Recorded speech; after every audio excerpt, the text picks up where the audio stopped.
अपना छत्तीसगढ़ में मगध साम्राज्य, मगध साम्राज्य हुआ, इसमें हम पढ़ चुके हैं। फर्स्ट आएगा हर्यक डायनेस्टी, हर्यक वंश। बिंबिसार इसी वंश के थे। अजात शत्रु इसी वंश के थे। उदयन इसी वंश के थे। ये सब का हमारे छत्तीसगढ़ से कोई साक्ष्य नहीं है। ओके, हर्यक वंश, शिशुनाग वंश, शिशुनाग वंश ये भी 0। इसके बाद आ जाएगा नंद वंश।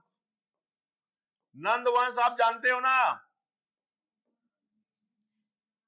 हाँ, महापद्मनंद घनानंद वाला, ये भी 0। ओके, चौथा मौर्य वंश, मौर्य डायनेस्टी। ये जो है 322 से शुरू होगा और घटते घटते 300 होगा, वहां से 200 आएगा, फिर 185 BC, ये रहेगा मौर्य। पहला चंद्रगुप्त मौर्य, चंद्रगुप्त मौर्य, इन्हीं के नाम से तो मौर्य वंश है। यही रहेंगे 322 से 298। ये भारतीय इतिहास में भी काम आएगा। ये 0 हमारे छत्तीसगढ़ से 0। दूसरा बिंदुसार, इनका बेटा है कौन आपका, बिंदुसार। बिंदुसार का इतिहास भी 0। ये भी ये 0 है, ये भी याद रखना है आपको। भाई दे दिया ऑप्शन में कि हमारे छत्तीसगढ़ से मौर्य वंश के बारे में जानकारी मिलता है, तो आपको पता होना चाहिए कि नहीं मिलता है। समझ रहे हैं ना? मान लो पूछ दे दिया कि चंद्रगुप्त मौर्य की जानकारी मिलता है, तो भी आपको पता होना चाहिए कि नहीं मिलता है। इसलिए इनको भी रटना है। इनका शासनकाल 298 से 273 BC। देखिए, अब तीसरा आएंगे आपका अशोक, राजा अशोक। तो अशोक का शासनकाल 273 टू 232 BC। याद रखिए, मोस्ट इंपॉर्टेंट है ये। इनका जानकारी हमारे छत्तीसगढ़ से मिलेगा। और अशोक के जो इतिहास है उसी को हम बोलते हैं मौर्यों का इतिहास। ओके, प्रश्न उठता है कि भाई अशोक का मिल रहा है, तो उनके पिता और उनके दादा क्यों नहीं मिला? सोचने वाला बात है। यहां पर देखिए, जैसे कि ये हमारा इंडिया है, आप जब तक इंडिया का बैकग्राउंड नहीं लेंगे आप समझ नहीं पाएंगे। इसीलिए आपको मैं बार बार यहां से रिफरेंस लेके समझा रहा हूं, तो आप समझने की कोशिश करेंगे प्लीज, तभी आपका कॉन्सेप्ट बनता है। और सीधा चीजों को रट करके पास नहीं हुआ जा सकता। देखिए, ये जैसे इंडिया है, ये था मगध, ये तो मगध का जो राज्य था, चंद्रगुप्त मौर्य का राज्य, यहां से यहां तक ये यूरोप है, यूरोप तक था। इसी को बोलते हैं आपका टर्की। वर्तमान में ईरान, इराक, टर्की जहां है, अराकोसिया और जेंड्रोसिया। तभी तो चंद्रगुप्त मौर्य यूनानी से शादी किए थे, जानते हो कि नहीं? है ना? और नीचे में याद करो, ये आप कर्नाटक में श्रवण बेलगोला है। ये इसी श्रवण बेलगोला में जैन धर्म को अपनाकर, संलेखना को अपनाकर अपने शरीर का त्याग कर दिया। मतलब उनकी समाधि यहां है। भैया उनकी समाधि वहां बनेगा ना जहां उनका राज्य रहा होगा। सही बात है ना? तो कहने का मतलब यहां तक राज्य था, ये सब राज्य था उनका। गौर कीजिए आप, ये है मास्की अभिलेख अशोक का, जहां से उनका नाम अशोक देव नाम प्रियम यहां से मिलता है। कहने का मतलब यहां तक का राज्य था, इनका तो था ही, इनका रहा होगा तो बिंदुसार का भी रहा होगा, अशोक का भी था। देखो तो फिर उनके पिता और दादा का नहीं मिलता। यहां पर ध्यान देना आपको। देखो बेटा, ये है हमारा छत्तीसगढ़, ये और छत्तीसगढ़ के बाजू में ये है आपका उड़ीसा, और ये उड़ीसा और छत्तीसगढ़ ऐसा, ये सब को मिला के बोलते थे कलिंग। ध्यान देना आप लोग, ये कलिंग राज्य का हिस्सा था हमारा छत्तीसगढ़। और कलिंग जो है 261 बीसी, 261 बीसी में, ओके, 261 बीसी में अशोक ने कलिंग पर अटैक किया था। कलिंग पर आक्रमण ये 261 में हुआ था। और जब 261 में कलिंग को जीत लिए, तब इसको क्या किए, वो मर्ज कर दिए इसको, ऐसा। तब आपका हमारा छत्तीसगढ़ जो है कहां आ गया, अशोक के राज्य के अंदर। लेकिन उसके पहले ये कलिंग अलग था, ऐसा। और ये कलिंग में बस अधिकार नहीं था किसका, चंद्रगुप्त मौर्य का और आपका बिंदुसार का। इसलिए हमारे छत्तीसगढ़ से इन दोनों के बारे में कोई जानकारी नहीं मिलता। अगर प्रश्न किया कि ऐसा क्या था कि अशोक के काम का कार्यकाल का जानकारी मिलता है, तो ध्यान रखना है, अशोक ने 261 बीसी में कलिंग को जीत करके अपने राज्य में मिला लिया। इसलिए हमारा छत्तीसगढ़ कलिंग के साथ अशोक के क्षेत्र में चला गया। इसलिए हमको आपका अशोक के बारे में छत्तीसगढ़ से क्या मिलेगा, जानकारी। ओके, तो चले अशोक। मगध साम्राज्य में हर्यक वंश 0, शिशुनाग वंश 0, नंद वंश 0, मौर्य वंश में चंद्रगुप्त मौर्य 0, बिंदुसार 0। अब आते हैं अशोक। तो देखो अशोक के काल में अपन चलते हैं आपका। तो अशोक, पहले तो इनके बारे में याद रखना, 273 से 232 बीसी इनका राज्य था। अब इसमें देखिए,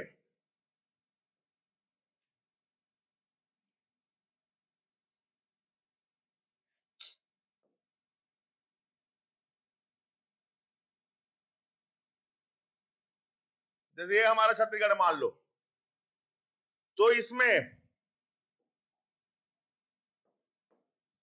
ये देखिए पढ़े अपन, ये है मनेन्द्रगढ़ जिला,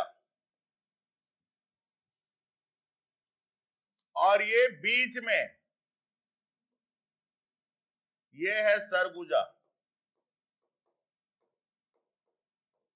और ये आपका अभी पीएससी मेंस में पूछा है, पीएससी मेंस में अभी पूछा है प्रश्न यहां से, ये मनेन्द्रगढ़, दोनों सरगुजा।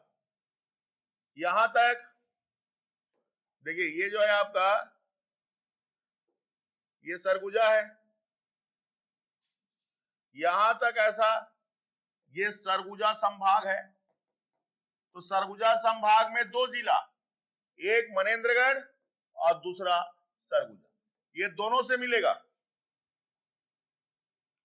उसके बाद आना है बिलासपुर डिवीजन, ये बिलासपुर है। बिलासपुर डिवीजन में देखिए, ये आपका बिलासपुर है, ये ऐसा, ये बिलासपुर, फिर इसके बाजू वाला ये जांजगीर चांपा, फिर इसके बाजू वाला शक्ति, ओके, और फिर यहां पर आप जाएंगे तो ये है सारंगढ़ जिला, ये सारंगढ़ जिला है। तो बिलासपुर, बिलासपुर है ये, बिलासपुर के बाजू में जांजगीर चांपा, इसके बाजू में शक्ति, और उसके बाद ये सारंगढ़, चारों जिला से मिलेगा। फिर ये है हमारा रायपुर जिला।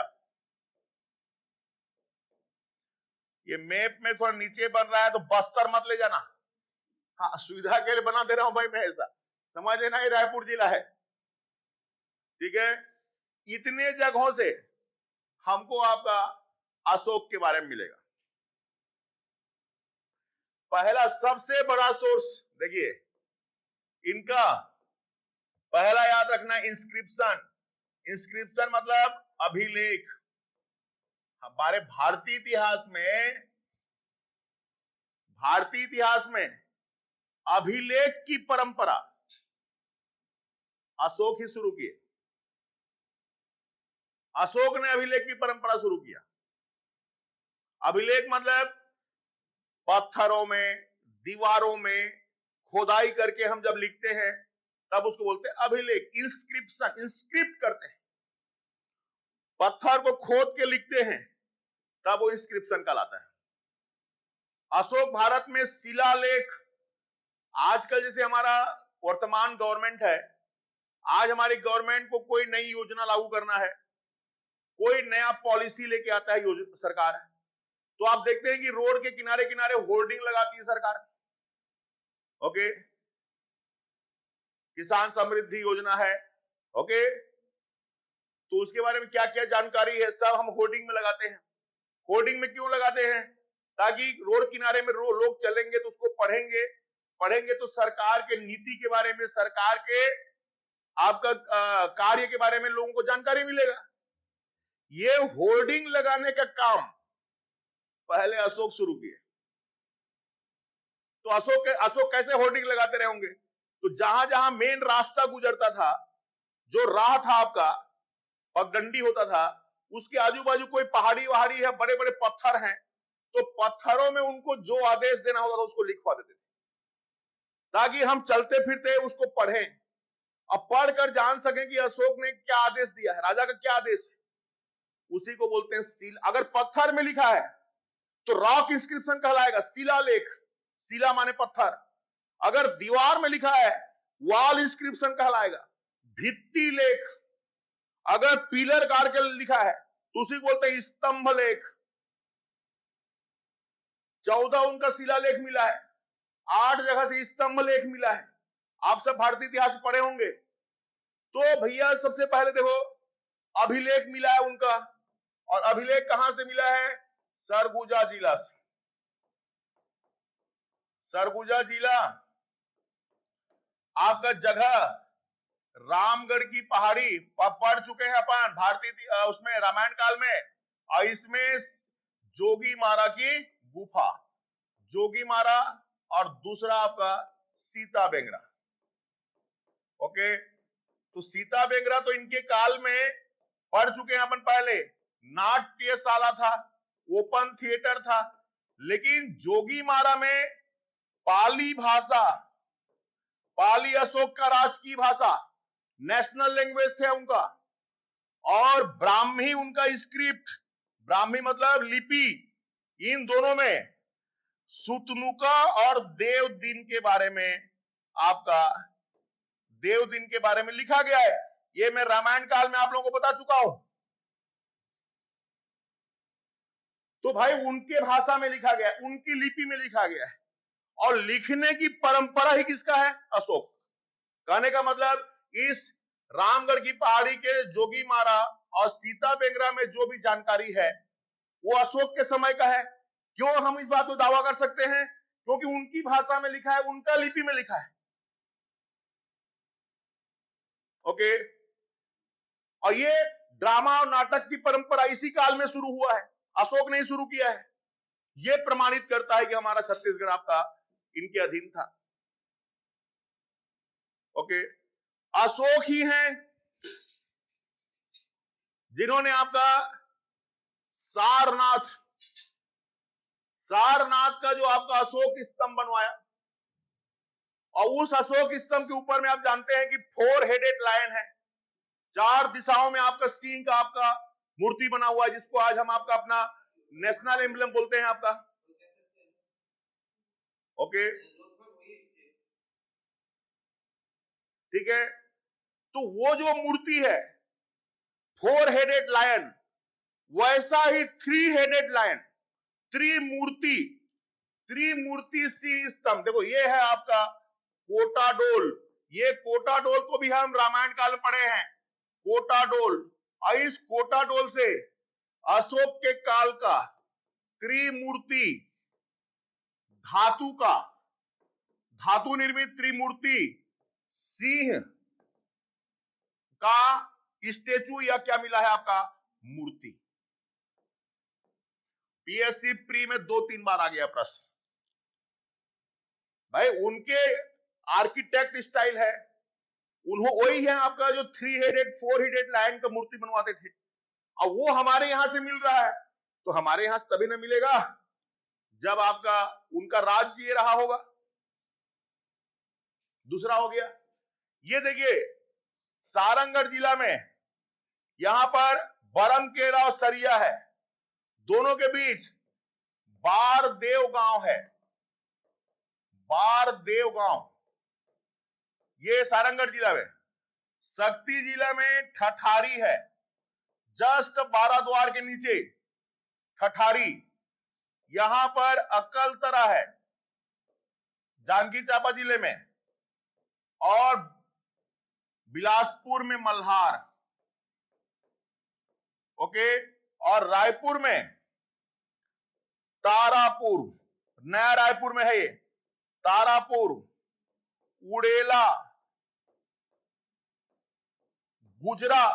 आप लोग कभी अगर रायपुर से टूवर्ड आरंग जाएंगे तो रास्ते में लिखा है गुजरा फाटक, वहीं पर गुजरा गांव है, वहीं पर उड़ेला है, वहीं पर आसपास तारापुर है। ये सब जगह से देखो, फर्स्ट ये पहला हो गया आपका बारदेव गांव, okay, first. Second Thathari, Thathari को फर्स्ट लेना है, इसको सेकंड, अकलतरा थर्ड, मल्हार चौथा, और ये सब पांचवा। ये पीएससी मेंस में पूछा है, अभी पीएससी मेंस में पेपर देखना आप लोग। ये सब जगह से अशोक के सिक्का मिला है, क्वाइंस।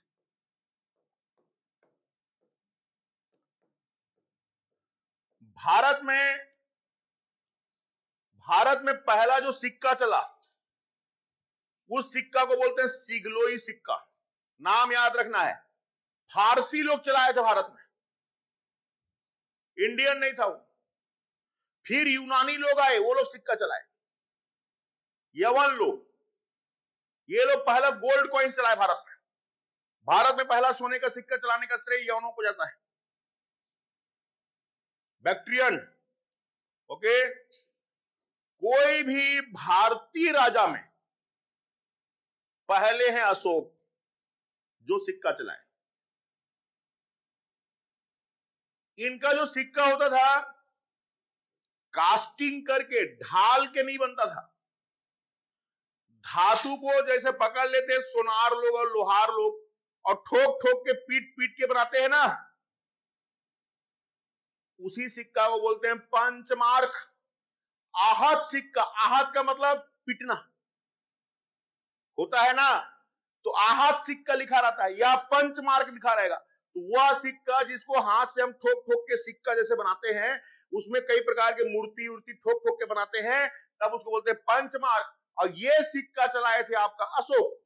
इनके सिक्का का नाम था करसापण, चांदी का सिक्का था ये। और ये सिक्का ये सब जगह से मिला है।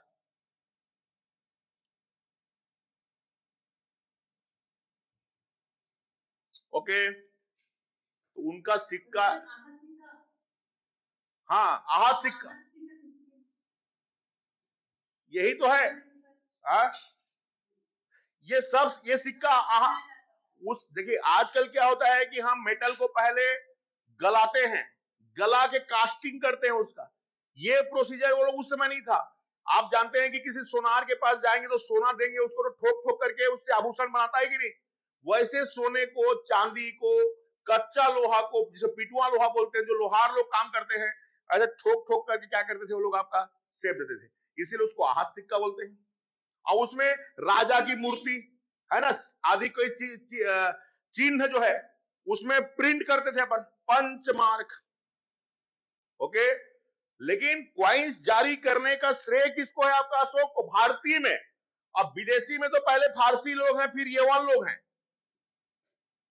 ओके, और ये सब सिक्का कहां से मिला है? हमारे छत्तीसगढ़ से। इतना जगह से मिला देखो तो इससे साफ जाहिर होता है भाई कि छत्तीसगढ़ आपका अशोक के राज्य में रहा होगा, तभी तो उनका सिक्का यहां चलेगा, और उनका सिक्का चला है तभी तो यहां से मिल रहा है, राइट? जबकि एक जगह और है, सरगुजा में कपाटपुरम, ये कपाटपुरम है सरगुजा में, जहां से उनका जो थ्रोन था, गद्दी, उसमें प्रयुक्त होने वाले को बोलते हैं सिंहासन का लाट, लाट बोलते हैं। ये लाट मिला है। जगह देखिए, पहला अशोक जी का अभिलेख मिला है, पहला पॉइंट याद रखना है। दूसरा मिला है आपका सिक्का।